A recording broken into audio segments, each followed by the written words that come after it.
01net TV au Grand Palais, ici à Lille, vous le savez, aujourd'hui et demain, à l'occasion du FIC, ce grand salon dédié à la cybersécurité, eh bien, on évoque avec nos invités, avec Noémie Lefebvre-Marek qui m'accompagne, eh bien, les grandes problématiques en matière de sécurité. Et là, Noémie, nous allons nous intéresser à vous qui nous regardez peut-être, le grand public qui est effectivement victime de pas mal d'attaques informatiques. Et quand on est victime d'attaques informatiques, on ne sait pas trop toujours quoi faire. Exactement, donc on va essayer de répondre à la question que faire en cas de cyberattaque. Et pour répondre à cette question, on a invité monsieur, vous vous appelez Franck Giquel, vous êtes responsable des partenariats chez cybermalveillance.gouv.fr.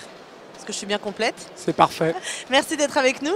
Alors, vous représentez cette organisation pour nous aujourd'hui. Est-ce que vous pouvez déjà nous présenter très simplement ce que c'est que cette organisation? Oui, alors cybermalveillance.gouv.fr, c'est le fruit d'une initiative interministérielle.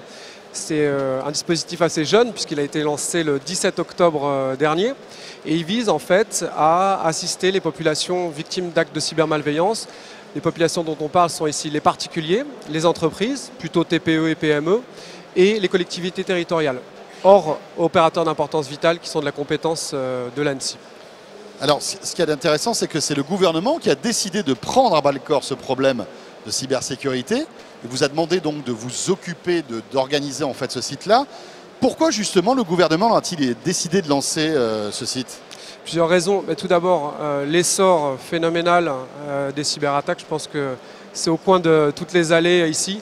Leur professionnalisation, enfin, des modes d'attaque et leur diversité. Enfin, c'est un phénomène extrêmement complexe à appréhender pour les populations, y compris pour celles qui déjà s'y intéressent. Alors pour celles qui ne savent pas encore qu'elles peuvent être victimes, c'est très compliqué. C'est pour ça que, à côté de la partie assistance dont je pense qu'on va parler, il y a également une mission très importante de prévention et de sensibilisation de ces publics. C'est un vrai manque ça, la prévention, la sensibilisation. Vous sentez que les Français ne sont pas encore assez au fait de ces choses-là? Il y a énormément de belles initiatives et de bonne volonté dans ce domaine, et notamment dans la communauté SSI qui est très présente sur le FIC. Maintenant, des outils capables d'être à la portée justement de ces publics qui ne sont pas forcément technophiles et encore moins des experts en sécurité, c'est vrai qu'il y a peut-être un petit peu de chemin à faire, et surtout d'avoir les bons canaux pour les adresser. Le dispositif a pris la forme d'un groupement d'intérêt public. C'est ce que les étatiques ont souhaité. La force d'un groupement d'intérêt public, c'est de faire travailler à la fois les étatiques, les différents ministères, et le secteur privé. Et donc d'avoir aussi les gens qui sont tout simplement sur le terrain tous les jours, et on le voit notamment pour la partie assistance, où on va référencer des prestataires sur l'ensemble du territoire. Aujourd'hui, ils sont plus de 1400. Et c'est eux qui connaissent le terrain, c'est eux qui connaissent les victimes. Et effectivement, à la fois pour l'assistance et pour la prévention, c'était important d'avoir ce qu'on pourrait appeler trivialement les gens qui ont les mains dedans. Ça veut dire que moi, je suis en tant qu'utilisateur, en tant qu'internaute, en tant que victime de cyber... Utilisatrice exactement. Ouais. Je vais aller sur le site cybermalveillance.gouv.fr. Et là, qu'est-ce qui va se passer pour moi? Vous allez vous connecter. Donc là, vous prenez l'exemple où vous êtes par exemple victime. Hein. Oui. Donc vous allez vous connecter, vous avez tout simplement un bouton « Je suis victime ». Vous allez suivre un parcours assez didactique, encore une fois, qu'on soit technophile ou pas du tout, on arrive à s'y retrouver avec quelques questions simples en procédant par dichotomie. Et on arrive à un diagnostic au hasard « Je suis victime d'un rançongiciel, un ransomware ». Là, on va vous donner une fiche avec des éléments vous permettant de savoir un petit peu ce qui vous arrive, quelles sont les motivations des attaquants, quels sont les articles de loi si vous souhaitez porter plainte. Et on va vous mettre en relation, vous proposer une liste de prestataires de votre région compétents sur la problématique identifiée et sur la population concernée, en l'occurrence un particulier si c'est vous. Donc là, vous orientez, vous ne répondez pas au problème, vous orientez sur des prestataires privés. Tout à fait, puisque c'est d'une, eux qui ont la compétence, deux, eux qui font le maillage territorial. Encore une fois, c'est un dispositif d'ampleur nationale, c'est essentiel, et en aucun cas, l'État ne souhaiterait prendre le business de ces boîtes-là, puisqu'en plus, et on leur souhaite, ça va leur apporter du business. Franck Giquel, ça fait 3 mois à peu près que ce site existe. Oui. Quelles sont les premières tendances? Les Français sont victimes de quoi? Alors, on a des chiffres qui sont, c'est encore à l'étape embryonnaire en quelques mois, mais j'ai pris mes petites antisèches sur 4700 parcours victimes. Donc les parcours victimes, c'est ce que je prenais comme exemple à l'instant.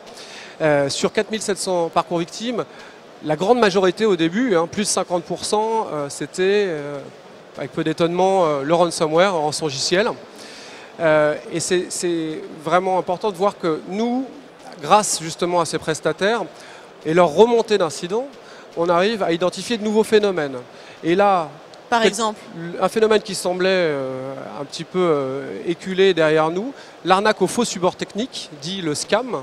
Alors expliquez-nous ce que c'est, parce que c'est vrai que obsolescence. c'est assez impressionnant ce truc-là, et c'est très malin en plus. Et c'est très malin et ça marche bien. Alors quand on faut le regarder avec intelligence, c'est-à-dire que là, Ouais. à chaque fois, comme chaque tromperie ou chaque arnaque, quand on n'est pas dedans, on trouve ça trivial, mais en fait, Et ça l'est pas commence tant par que un coup de fil, je crois, non? ça commence en fait par une navigation. Vous êtes devant votre PC, vous allez regarder de la vidéo, des sites d'information ou autres. Votre navigateur va être bloqué. Une fenêtre va apparaître et aux couleurs de votre hébergeur, de votre fournisseur d'accès, que sais-je, très bien identifié graphiquement, vous allez avoir un message d'alerte extrêmement anxiogène. Si vous avez le son, certains sont alerte, c'est un peu flippant. Vous faites très bien le je fais message bien le alerte. anxiogène, Hein. on voit que vous l'avez vu plusieurs fois. Je l'ai vu quelques fois. Non mais en plus en situation Bien de sûr. stress, ça marche malheureusement. Donc là, Et elle a un numéro de téléphone. l'utilisateur qui n'y comprend rien, Eh ben, il est bien embêté parce qu'il voit ça, il voit un Et numéro de téléphone avec derrière une vraie hotline développée par les pirates pour ça, qui va viser à, évidemment, grâce à un numéro surtaxé, prendre déjà des petits sous à ce moment-là, et derrière, dans le meilleur des cas, vous faire installer un placebo, et dans le pire des cas, un logiciel qui vous permettra de prendre la main à distance sur votre machine. Et c'est un véritable fléau. et donc ça, vous dites que c'est assez nouveau et que quelque part, grâce à cette plateforme, on peut détecter ce nouveau type d'attaque. Alors, je ne sais pas si c'est nouveau, mais en tout cas, c'est en nette oui, recrudescence. c'est ce qui remonte en tout cas. C'est ce qui remonte et on le voit parce que c'est vraiment sur les 3 derniers mois. Enfin, les 2 derniers mois pour être précis, excusez-moi. Et effectivement, en échangeant avec les forces de l'ordre, on s'est aperçu, en allant faire justement toute cette remontée d'informations jusqu'au bout, qu'effectivement, c'était totalement prégnant et extrêmement présent, que ce soit au sujet chez les particuliers ou les petits professionnels. Hein. Ce qu'il faut faire, Franck, c'est surtout pas appeler ce numéro, d'accord? On éteint le PC. À la limite, soit on appelle une entreprise spécialisée en informatique, soit la plupart du temps, en le redémarrant, ça fonctionne et il n'y a pas de souci. Merci de me tendre la perche. Effectivement, c'est extrêmement important de ne pas appeler. Idéalement d'aller au bout, c'est-à-dire de se servir de notre plateforme pour dénoncer ce que vous avez pu voir. Et également, moi je vous invite à aller sur cybermalveillance.gouv.fr parce que vous avez justement des fiches réflexes visant à savoir comment réagir, puisque là on ne pourrait pas lister les différentes étapes, mais il y en a plusieurs parce qu'il y a plusieurs types d'arnaques. Là, vous dites qu'en 2 mois, vous avez eu 4000, 5000 parcours victimes, si j'ai bien compris. 4700 parcours victimes, tout à fait. Voilà, j'étais entre 4000 et 5000, ça va. Les anti-sèches, c'est plus facile. Quel est votre objectif? Est-ce que vous avez un objectif chiffré? Il y a un chiffre qui tourne qui est sur 2017, 20 millions de Français victimes de cyberattaques. Est-ce que vous avez un objectif, vous? Alors, notre objectif, c'est pas d'avoir un maximum de parcours victimes. On souhaiterait qu'il y ait le moins de victimes possible. Mais dans quelle mesure vous allez pouvoir traiter? Justement, en travaillant avec le réseau de prestataires qui est présent sur l'ensemble du territoire. Depuis la toute petite entreprise de service à la personne, mais qui va s'occuper dans une région reculée du territoire de désinfecter le PC de monsieur et madame tout le monde, jusqu'à la très grande SS2I de grande agglomération. Et c'est eux, et c'est essentiel, c'est pour ça que ce dispositif est essentiel pour la France, qui permettront en cas, et on ne le souhaite pas, mais c'est bien de l'envisager, d'attaques de grande ampleur, de pouvoir après redispatcher les populations victimes auprès d'organismes compétents. Alors on parlait de ces arnaques, mais vous arrivez à chiffrer en fait la perte que ça représente. Et selon la DGCCRF, ça représenterait une perte de 100 millions d'euros. Je pense qu'on est loin du compte. Là c'est l'aspect émergé de l'iceberg, il y a tout à découvrir derrière, vous en parliez tout à l'heure, non pas d'objectif chiffré, mais quand on sera connu demain de la majeure partie des Français connectés, on aura évidemment plus de remontées, ça permettra de mieux identifier, de mieux chiffrer, ça permettra aussi justement derrière, on en parlera peut-être en termes de prévention aussi, de monter des offres de cyberassurance cohérentes, et c'est fort de tout ça. Donc, c'est un peu difficile à chiffrer aujourd'hui et je pense qu'on est loin du compte malheureusement. Autre arnaque, juste qui est assez impressionnante, que vous avez peut-être vu sur Facebook, c'est l'arnaque de l'iPhone à 1 euro, hein, qui voilà, peut charmer certains. Là encore, vous êtes là pour défendre tous ceux qui sont victimes de ces choses-là. Cela dit, dites-vous bien qu'un iPhone à 1 euro, il faut se poser la question. il y a un problème. Il faut se poser la question. Il faut avoir aussi un peu de bon sens parfois, non? Il faut avoir du bon sens, mais c'est toujours pareil. On a fait récemment une publication au moment du Black Friday. C'est l'urgence de la situation. J'ai tout de suite, ça je peux l'avoir tout de suite pas cher. Peut-être que demain il y sera plus. La précipitation. La précipitation, et on tombe assez facilement dedans. Et en plus, pour l'arnaque que vous soulignez, en dehors du fait que ça semble trop beau pour être vrai, derrière, c'était pas mal ficelé dans la façon dont ça avançait. Encore une fois, c'est toujours plus facile quand on est post-arnaque, mais effectivement, méfiez-vous des affaires trop belles pour être vraies. Moi, j'avais une question sur la prévention, parce que là, on parle du parcours de cybervictime, mais en termes de prévention, est-ce que votre action se concentre sur les réseaux, sur Internet, ou est-ce que vous prévoyez aussi d'autres types d'actions plus physiques, d'une certaine manière? Alors, on a déjà commencé à faire, avec le petit nombre que nous sommes, le dispositif est amené à grandir. La force, j'en parlais tout à l'heure, du groupement d'intérêt public, c'est d'avoir derrière 28 acteurs qui représentent les étatiques, les victimes, les prestataires référencés sur la plateforme et les offreurs de solutions, qui peuvent tous permettre d'œuvrer dans le même sens, et notamment de faire des sensibilisations physiques, et qui nous permettent, c'est une annonce qu'on vient faire au FIC, de créer un kit de sensibilisation à destination du collaborateur, qui est en fait une sorte de boîte à outils numérique. Pour les entreprises?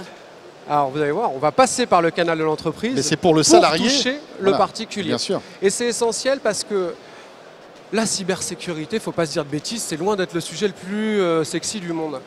En revanche, quand je vais vous parler justement de vos usages sur Facebook, de l'usage de votre tablette, de ce que vous laissez faire la nuit chez vous alors que vous avez des enfants en âge d'être connectés, etc., en passant à travers le canal d'entreprise, peut-être que ça va vous sensibiliser, éveiller quelque chose chez vous. Des électrochocs. Complètement. Et derrière, c'est extrêmement vertueux, puisque si on commence à avoir une bonne hygiène informatique à titre personnel, c'est effectivement vertueux pour le monde de l'entreprise. Et qu'est-ce qu'il y a dans ce kit?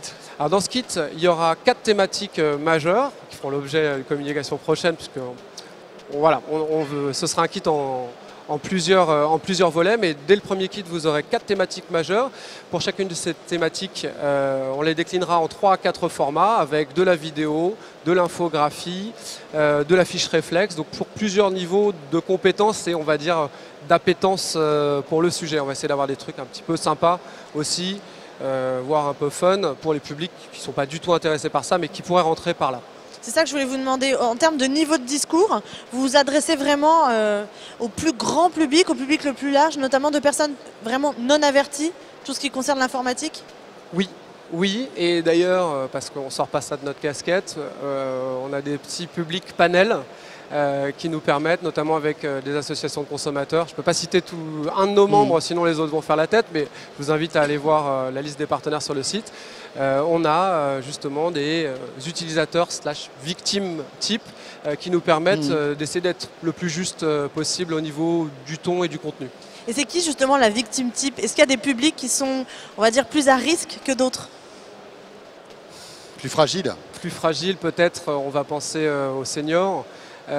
Qui sont, c'est bien normal, de plus en plus connectés, bien sûr, ouais. Mais qui ne sont pas forcément un peu toujours plus naïfs aussi bien intéressés. Et moins aguerris en fait à tout ça. Moins bien entourés, pardon, ouais.